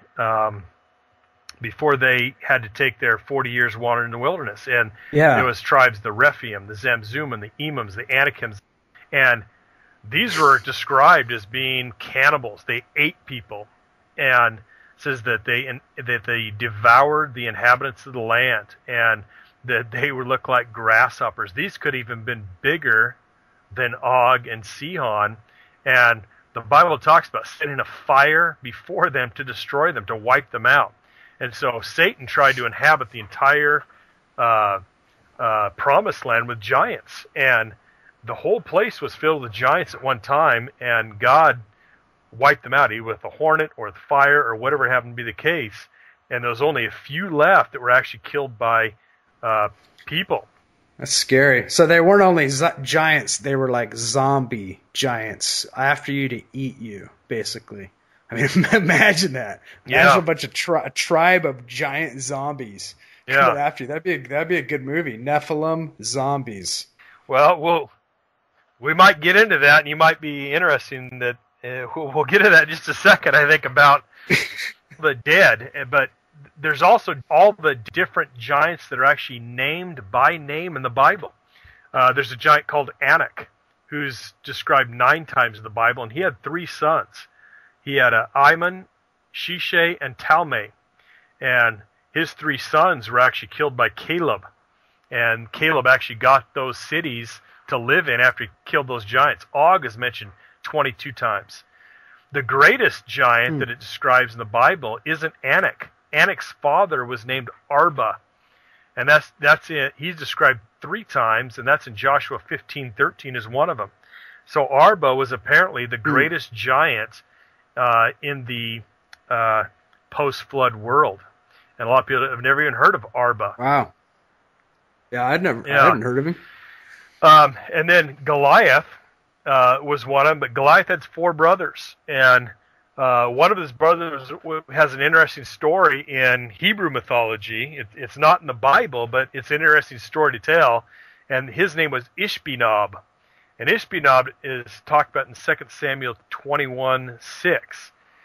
And he was said to have a spear shaft that weighed 300 shekels. So that's somewhere between 7.5 and 10 pounds. So not as big as Goliath, but it says that Ishbi-Benob thought he had killed David.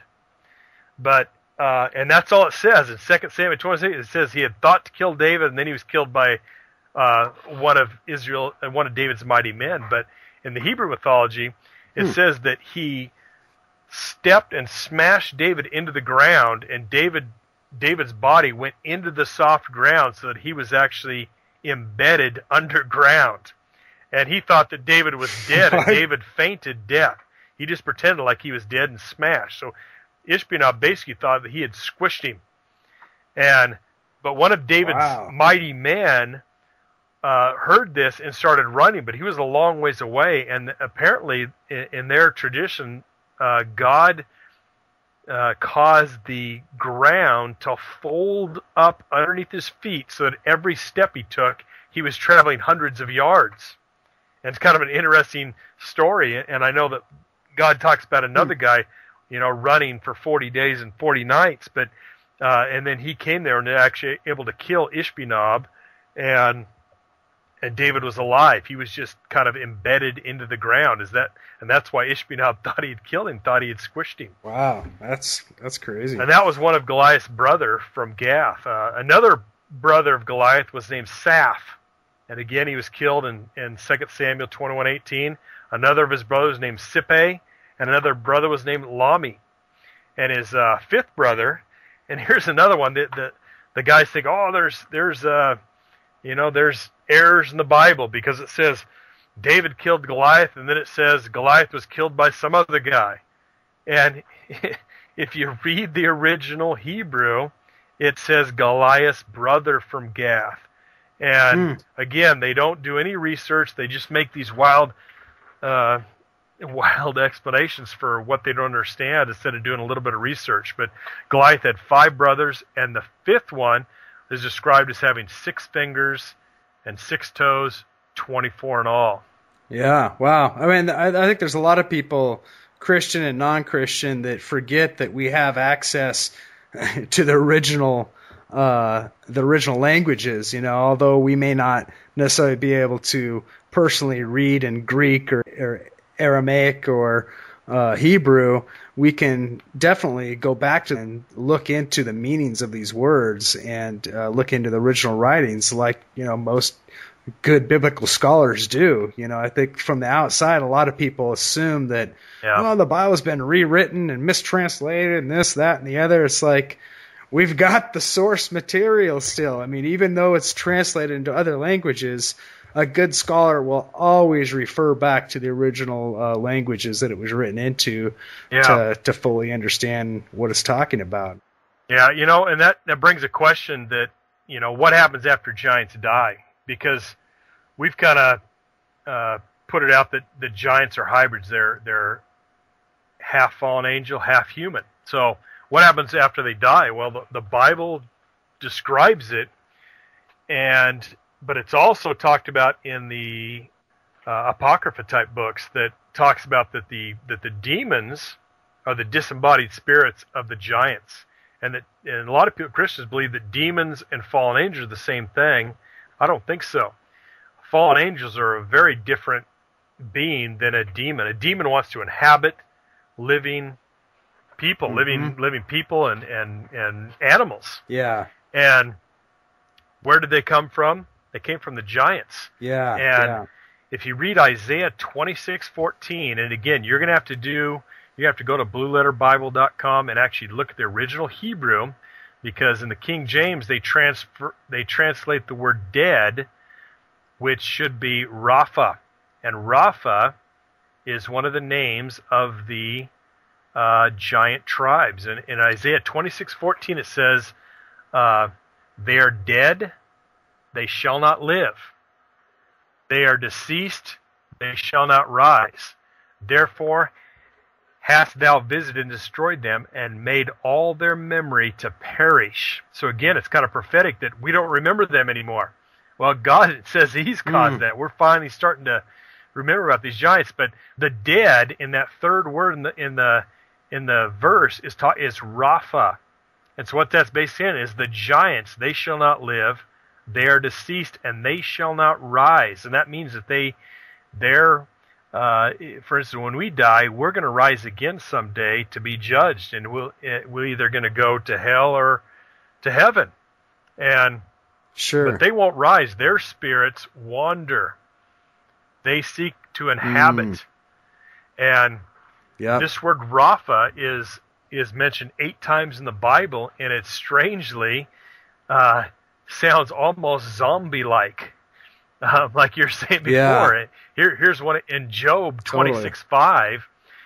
It's a cryptic thing about who these Rapha are. It says, dead things are formed under the waters, and the inhabitants therefore.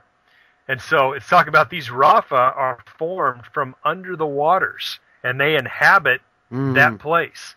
So maybe the inhabitation of most of the demons is under the waters. So it's kind of a strange thing. So do a word study on the word Rapha. Well, even if you look at the word abyss, we often refer to, the deep waters as the abyss. That's kind of interesting. And, the majority of our world is covered with water, and we don't know, especially in the deepest parts of the ocean, and how that interconnects to the inner workings of the inside of the earth even. It all kind of seems to intertwine. Yeah. Back to the whole idea of the hollow earth, or, giants living within the earth, and it just seems to be reoccurring themes here. And this whole zombie thing, the more you look into these things, you really do see how God really does have all these things in control, and he's revealing things in his due time.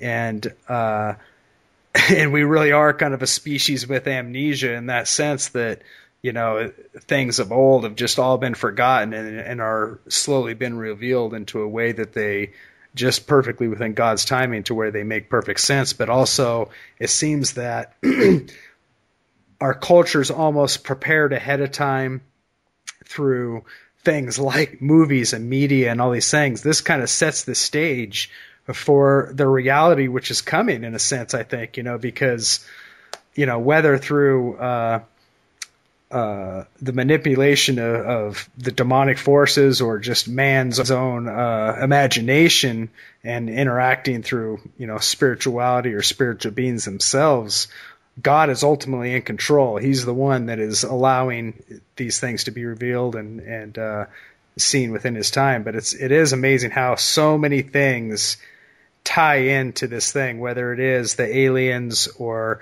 transhumanism or evolution or the spirit realm or the giants. It all kind of has a cohesive story to it that seems to be just slowly unfolding before our eyes. And we're living in an amazing time to see these things happen. Do you think, based upon the fact that there were giants in those days and they slowly seem to be either killed out or slowly integrated, like you were saying, into mankind to lose those certain attributes, do you believe that the Nephilim bloodline is still with us today within certain people, or what do you think about that?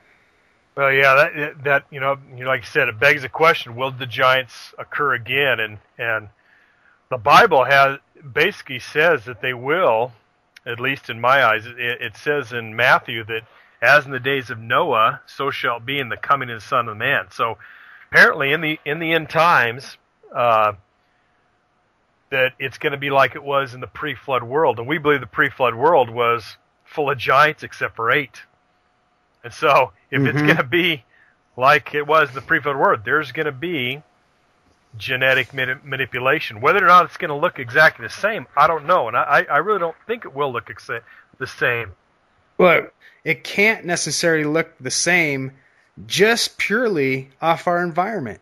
I mean, the environment that was pre-flood was different, and that, I think, was one of the reasons that, and it was also, closer to the ultimate source of these this interaction with fallen angels and humans, to where you may have the same interaction, but it's not going to be the exact same offspring necessarily, just like plants and animal life and everything else was different at that time. It may be a different kind of form or different way of disguising itself. I mean, I think the whole alien thing to me is definitely a modern disguise in demonic form, and how this is connected to the Nephilim just through the DNA alone, the DNA manipulation that so-called abductees experience, and the cohesive agenda and plan of what these things that claim to be alien beings,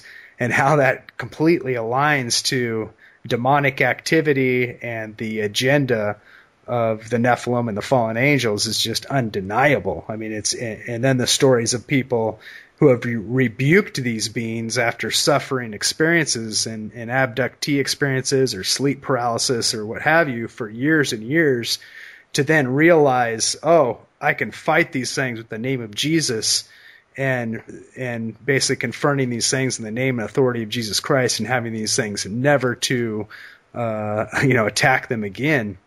And there's hundreds of these people who have these testimonies. I mean, you look at all those different pieces of the puzzle, it becomes undeniable at some point where you just really have to step back and ask yourself if we really understand our reality or not. Yeah, you brought an interesting point up, and about the genetic manipulation, that it can't be the same because of our environment. It can't also be the same because of our DNA, the human DNA, unlike what evolutionists say, that we're getting better and more evolved. We're actually getting worse. Our genetic code is falling apart. We're getting more errors in our code, and I don't think they could even produce giants like they did in the past. If you notice, the giants kept getting smaller and smaller as times went on, and as we saw in the more recent times, that even if there was a fallen angel came down and had sex with a human woman, even right now, would the baby even be viable? Would it actually produce and I don't think they can. I think that's why, just like you're saying, you're seeing all these different ways of describing the same thing, but they're doing it in a different manner with aliens. And this is the same conclusion that disguise. I.D. Thomas came to the same conclusion in his great book, The Omega Conspiracy. Basically said that throughout history, the fallen angels have disguised themselves in different ways as the succubus, the incubus, the vampires, the werewolves, all these different disguises throughout history, but it's basically the same thing. It's genetic manipulation in some type of a sexual way throughout the history.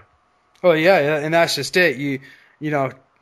Ignoring the disguises, but simply looking at the attributes and agendas of these beings, basically after blood, after the manipulation, taking children, offspring, hybridizing. These are the same thing that was told in fairy folklore of these fairies that would interact and steal people's children. It goes back to folklore. Here we can even talk about something as Rumpelstiltskin, the little creepy fairy guy that was going to take the firstborn. It's like, how many pieces of this puzzle and how many unrelated sources can we pull from to basically make this picture any more clear than what it is? And it just seems every day that we can gather more and more information that seems to back up exactly what we're saying here. And I think we're really, living in some incredible times to see these things kind of cohesively come together, because and I think, and that's where we can use this as a platform to witness to others, because I think a lot of people are into questioning these things and wondering about these ideas and seeing some of these overlapping agendas, and they're questioning these things from even an unbiblical standpoint. And I think when they see the Book of Enoch and how the Bible talks about these things, I think it's really intriguing to a lot of people, and so I think it allows us a great ability to witness to people about this stuff. We talked about Matthew there's another verse that talks about the end times too, and it was the vision of Daniel when he saw all the kingdoms of the earth. And the last kingdom that he saw was a kingdom, and he was basically talking about the statue that he saw that had the head of gold, and then it went all the way down to the feet. And the feet are the last kingdom that's going to be on this earth. And it says that those feet are going to be iron mixed with miry clay. And miry means death. Really. Yep. And it's interesting because it says, and they shall mingle themselves the seed of men, but they shall not cleave one to another, even as iron is not mixed with clay. So that's saying the they is not people. So whatever's trying to mingle with the seed of man is not people. So this, again, I think confirms what we've been saying, that the fallen angels are again trying to manipulate genetically with men, but they can't do it. It's not mixing anymore. We have too many genetic defects in our DNA. So I think what's happening is they're using technology, and so that's why I think the occult, the disguise of technology. Yeah, and I think we've seen this huge increase in technology over the last 50 years, 60, 70 years, because of what has been given to us by these angels. It says the angels actually taught men things in the past, in the pre-flood world, and I think they're teaching men again technologies today. And this might be what's going to happen with genetically, is that could be something completely different, and that might be a whole podcast on its own about genetic manipulation in the end times and the technology that we're seeing today that may fulfill this prophecy in Daniel 2:43. Yeah, no, I mean, back to the verse of iron mixed with miry clay. I mean, I've never heard such a better description of a transhumanism type of scenario. But that, I mean, you go back to living in, the 1800s and them talking about that in comparison to living now. How much clearer of the picture does that paint? I picture, dead human tissue being mixed with a robotic or inorganic material somehow, and then, dependent upon the demonic realm to basically somehow orchestrate this merging happening and masquerading as technology or something new and man-made. And it's so interesting when you look at technology in the past and how it's been introduced to society, and whether you look at someone like Tesla, who says, 90% of my work is inspiration and only 10% perspiration, meaning all of the information that he got came to him within his dreams and through automatic type of source download. And you hear a lot of people who are inventors, movers and shakers within politics and the movies and art world, or talk shows or whatever, and you'll tell this exact same story. When I'm doing what I do, I'm a channel, I'm a conduit. And, I think that most people believe that that's some sort of higher energy force, working through them. But I don't think the majority of these people try to define what that is, nor do they care what it is, because they think, hey, as long as I'm doing good things and it works for me, I love it, and so in that way, the spirit realm can create this disguise and be a familiar spirit to these people.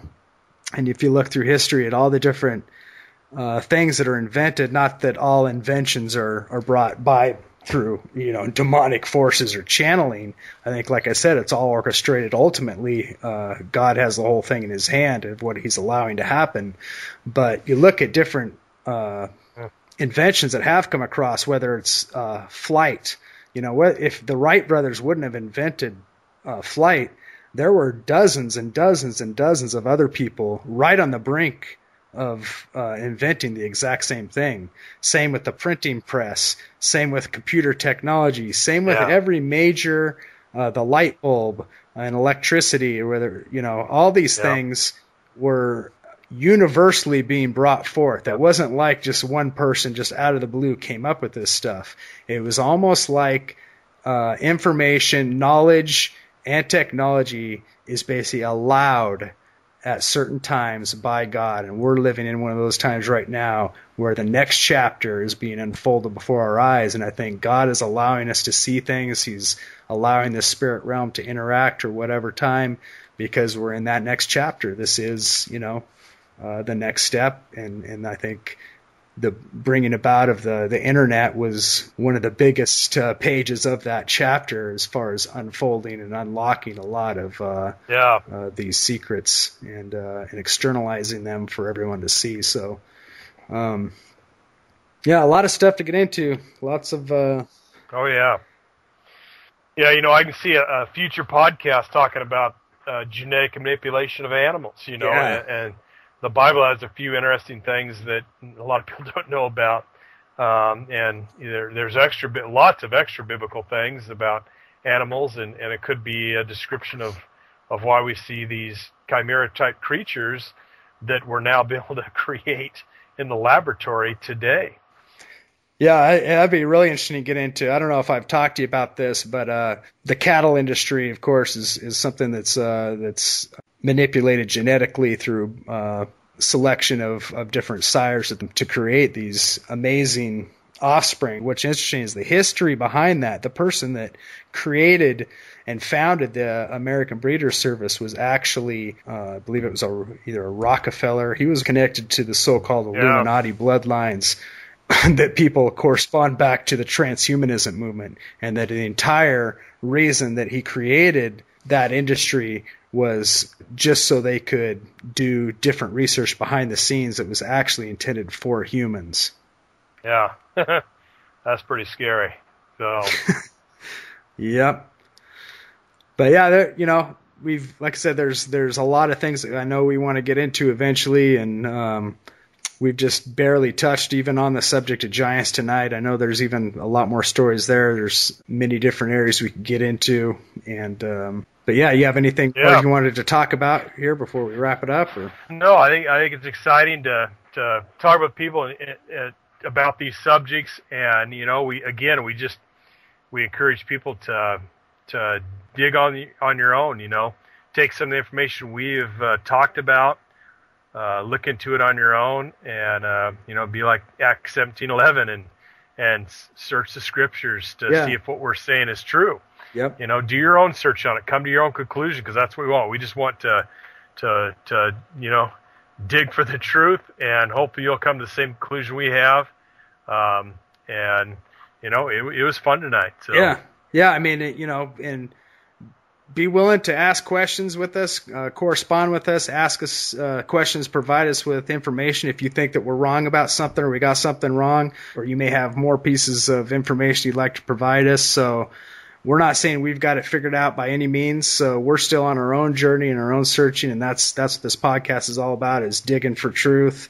And we're just glad that everybody could listen and be a part of this journey. And next time, I'm not sure what we're going to be discussing, but it looks like we might be getting into the whole transhumanism thing or something to that effect. I don't know. We'll see.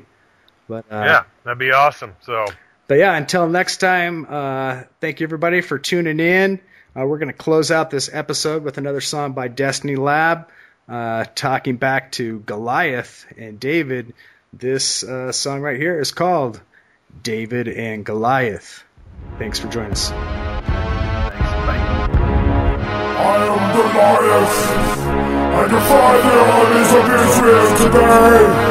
Give me a greater shoulder that we may fight together. Who is this evil Philistine that he defies the armies of the living God? Don't let your hearts fail. Don't be afraid because of him. I will fight this living remnant of the Nephilim, this living giant defying Goliath.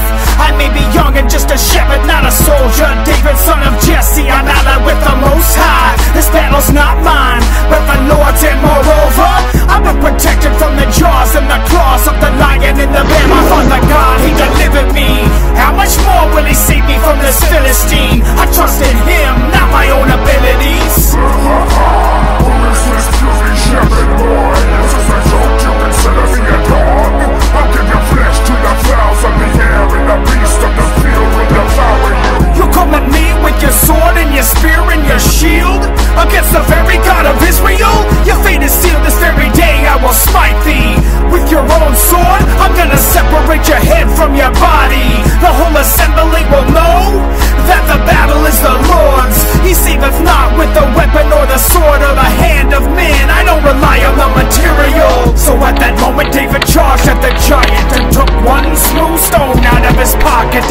with a sling, the thrust of a rocket, a bullseye shot between the eyes dropped Goliath. The stone sunk in and he was dead on the spot. He fell face first and every jaw then dropped, because they couldn't believe that this giant got popped by a little shepherd boy with a sling and a rod. When the armies of Goliath saw this, they lost all confidence and were defenseless in the process. They ran like dogs for the hills of Gath. They were no match after that when their weapons clashed.